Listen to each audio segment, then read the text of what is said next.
নমস্কার। আমরা আমাদের শ্বাস প্রশ্বাসে গতিবিধি সংকেতকে অনুসরণ করে কিন্তু নিজেদের জীবনে উন্নতি সাধন করতে পারি। কীরকমভাবে তা সম্ভব?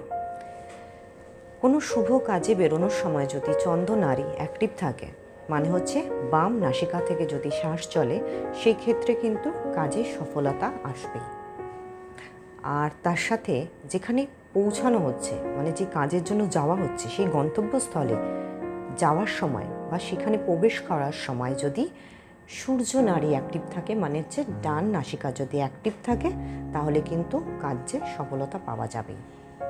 এর সাথে কোনো কাজে করতে বেরোনোর সময়, কোনো কাজে যাওয়ার সময় যদি চন্দ্রনাড়ি অ্যাক্টিভ থাকে, তাহলে বাঁ পাকে দুবার এগিয়ে তারপরে যাত্রা শুরু করা উচিত।